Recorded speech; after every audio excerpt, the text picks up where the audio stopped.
Picking the right business model if you want to make some money is crucial, because you can be an absolute killer, you can be working super hard, but if you are in a bad business model, actually making money and scaling it into anything meaningful is going to be unnecessarily hard. In this video, I'm going to run you through 3 different online business models that you can start today. I'm going to tell you why they work so well, what are the pros, what are the cons, and what kind of people should pick what kind of models. When I started 8 years ago, my main struggle is I just didn't know what to do. There were so many different really good looking business models on YouTube. There's a bunch of courses that are affiliate and e-com and dropshipping and Amazon and copywriting. Because I didn't know what to pick, I was always trying to do multiple things at once. If you have a little bit of common sense, you know that you can do multiple things at once successfully. You have to dial in into one thing, and that gives you the highest leverage and best possible results out of your time. So 3 different business models in 2024. The main thing that I just want you to understand is what makes a great business model in 2024. In my opinion, the main things that you want to take into consideration when going into business as a beginner is, first, can it be replaced by AI? A lot of people are worried about copywriting is gonna be replaced by AI. In most cases, it's not, but there are certain services that are just gonna be really useless to offer because AI can do it so much faster. The second thing we wanna look into is starting capital. When you're starting your first few online businesses, I truly don't feel that it makes sense for you to go into a business model that takes tens of thousands of dollars to get started with, like buying inventory or building a software. First of all, you don't even know if you want to do that. You're just trying to get a feel for things and trying to get a feel for business. You don't even know what are your strengths and what kind of business you want to run, and you are less skilled and experienced, so you don't really even know what kind of stuff you should build and who you should target. I think in the beginning it's just really important to move fast, iterate fast, make fast decisions. It's way easier if you don't have to invest a lot of starting capital into the business, because that makes you also emotionally involved. Third thing that I think is extremely key in these things is it a direct ROI offer? Because there's 2 types of offers. There are offers that are really great things, but they don't produce direct ROI in most cases, like just designing websites. Of course, there's always ROI that can be tracked to that, but I think when you're starting out, you want to do something that has an extremely direct and clear ROI. It makes it so much easier to sell, and it also makes it so much easier to get clients. You can make way better offers, you can make way better guarantees, you can use performance-based pricing. Fourth thing that you want to take into consideration is it in demand. This is super simple, but obviously you don't want to go out there and start a service that has 0 demand or really low demand. A lot of people, when they are starting out their first business, they're always trying to be unique. They always want to go into the blue ocean and do something that is not saturated and do something completely unique, and they want to reinvent the wheel and destroy the competition. They read the story of Jeff Bezos and building Amazon, they're like, I want to do this, something super unique. But you should do something super generic that is in demand. People are buying that service or that offer every single day, and there's money flowing into the industry. You don't want to go and reinvent the wheel. You don't want to be unique. You don't want to do any of these things when starting out. You want to do something that is proven to work, and just that alone will get you to multi-6 figures, probably even 7 figures a year. Then you can go and create your Amazon. And the last thing is potential. What is the earning potential of that business model? And what I always like to think about in this situation, if you are starting your first business, you don't need to go into a business model that has the earning potential of hundreds of millions. For example, if you want to make hundreds of millions, you need to build an e-commerce brand or build a SaaS. It's always great to have that potential. But once again, those models cost so much money, they take so much time, they take a lot of expertise. You don't want to go for the $100 million place or even 10, 20, $50 million place in the beginning. You just need some money. You just need some experience. You need to be making a few $100,000 a month. Then you can once again look into the more higher leverage opportunities. As long as you can make $200,000, $300,000, $400,000 a year in take-home income with the model, that it's a perfect beginner-friendly business model to start with. It just means that you can make $300,000, $400,000, $500,000 a year if you work hard enough. And these are the things that I have also kept in mind when crafting this list of 3 business models that we're going to run through in a second. The first business model that I think any beginner could start out with in 2024 is high-ticket closing / sales. If you're wondering what high-ticket sales is and high-ticket closing is, it's extremely simple. Companies have sales calls coming in, and they need someone to go to those sales meetings and convert those sales meetings into paying customers. You pretty much just sit there, the company books a meeting in your calendar, then you just go to the meeting and you just go through and you actually sell and you actually figure out what problem they are trying to solve, and you offer the company service or product as a solution, and then you get paid a small commission. Let's say you close a $10,000 deal, you can get paid $1,000 for closing that deal, because otherwise the company would have not made that money. Nowadays, most high-ticket closers actually are not sales guys. They actually are just pretty much useless. And the reason for that is most high ticket closers, they see a YouTube video and they see a course and they're like, yeah, just talk to these people, pre-nurtured, they have seen 100 VSLs and they all have a budget of $10,000, and then they start demanding like, yeah, I only want to talk to prospects that are pre-qualified, they have been called by a seller, they have seen 3-hour long VSL, they have the budget of $10,000, and then I can close them. Actually, being a high ticket closer and being in sales, your job is to convert the people who are not sure about the solution, who might not have the budget. If you're only closing the easy sales, you are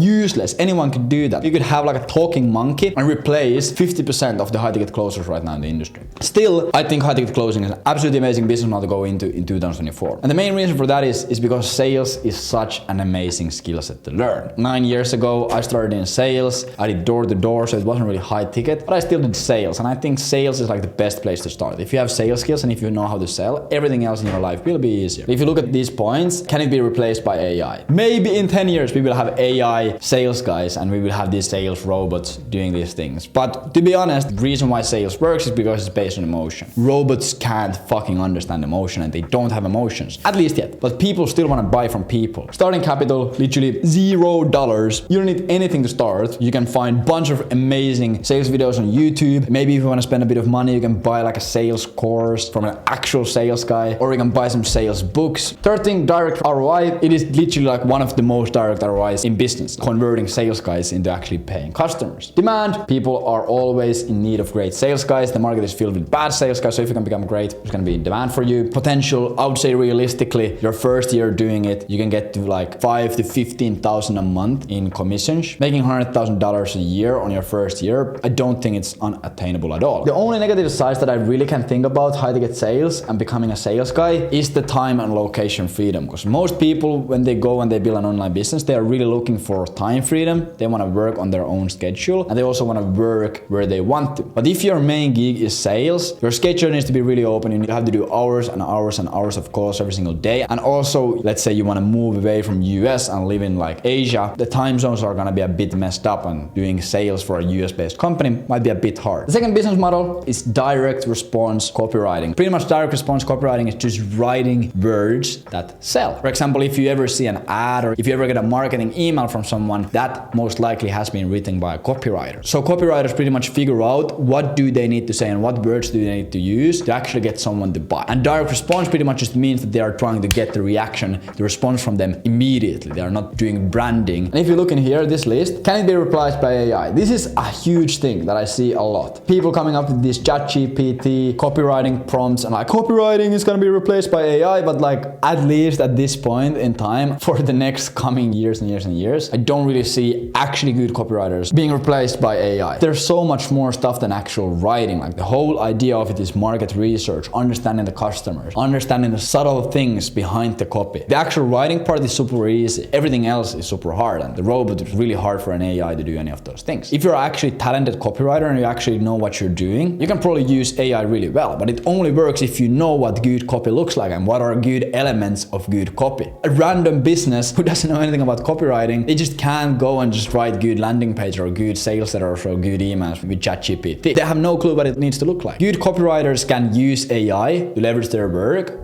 but there will still always be huge demand for good copywriters. Starting capital, really, really low. Like once again, like there's a bunch of really great resources, there's a bunch of really great YouTube videos, a bunch of amazing books on Amazon that cost $10, $5 on Kindle. You have the read and you have the study, but you also have the practice. You have the right landing page, you have the right copy, you have the right emails, you have to have someone analyze them. And that is the only way how you can become a good copywriter. Direct ROI, this is like straight revenue generation stuff. Demand, people always need good copywriters. The amount of times when I see people asking for great copywriters in masterminds that I'm in is mad. The potential here is amazing. The only negative side effect of the potential and this business model is it takes a long time to become a great copywriter. For you to actually become good, if you go like super hardcore, I would say it's like a year for you to become great. Then when you're actually great, you have huge leverage because you're writing a sales letter, and that sales letter can sell thousands and thousands and thousands of people, and you can get a lot of great royalties and rev share from those things. So when you learn it, the leverage you have is absolutely fantastic and you're gonna have a lot of stuff to do. And also a great thing on the potential, if you start as just a copywriter, there's a lot of things that you can go into later on in your career. You can start creating offers, editing VSLs, doing ads, doing media buying, doing conversion rate optimization, doing email flows. If you go into copywriting the first year, you're probably not gonna make that much money. You might make 2, 3, 4, 5,000 a month, but the real money is really like after you have been at it for years. That's where you really make big bucks. And the third and last business model that I think is absolutely fantastic in 2024 for any beginner starting out is doing B2B lead generation and building a B2B lead generation agency. And if you have never heard of what a B2B lead generation agency is, it's pretty much when you help other business-to-business companies generate more leads. Let's say that there's company X who sells a marketing service or IT service. You send emails in behalf of this company, and let's say you send an email to 100 people and 3 people are interested. You're like, hey, I would want to hear more about it. You book a meeting between your client and that company who showed interest, and then you get paid for every single meeting that you book. For example, $2, $3, $4, $500 per meeting that you book. This is the business model that really did it for me. Before I had tried out a bunch of SMMA stuff, copywriting. Obviously, I didn't do it right, but when I started my B2B lead generation agency, everything like skyrocketed for me. I went from 0 to 13,000 a month in 90 days, $40,000 a month in the first 6 months, and did like almost $400,000 in my first year doing it. It's an absolutely fantastic business model to get started with. And once again, if we go into the list here, first of all, can it be replaced by AI? No, it can't, because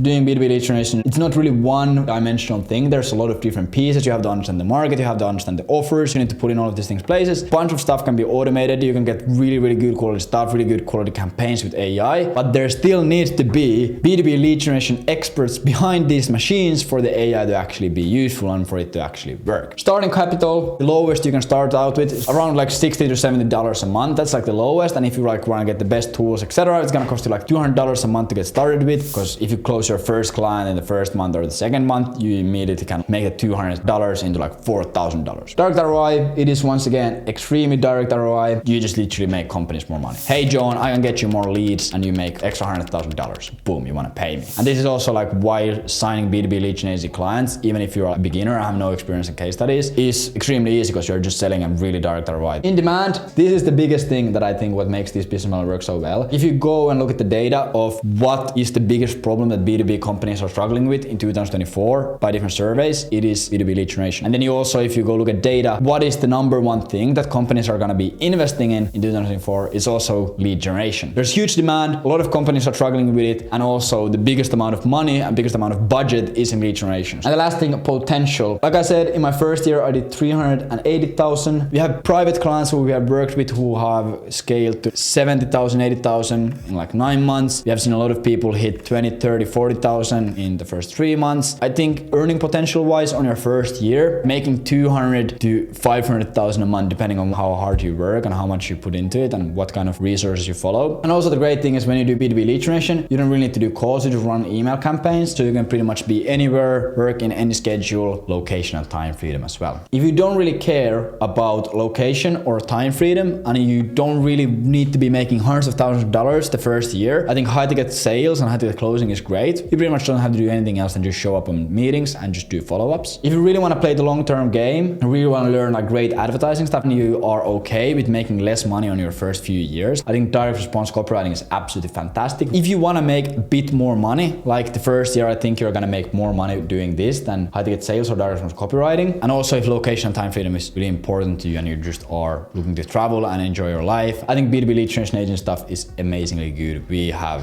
built hundreds of those in the last few years. So I know for a fact that you don't need to be a genius to make it work. I've seen it so many times myself. Pick your business model, go hardcore. If you pick B2B lead generation agent stuff, you can check a bunch of videos on my YouTube channel, and pretty much that's everything that you need to get started with. If you enjoyed, drop me a like and also hit subscribe because I'm trying to hit 10K subscribers ASAP, and I would really appreciate if you did that. Amazing, take care, bye.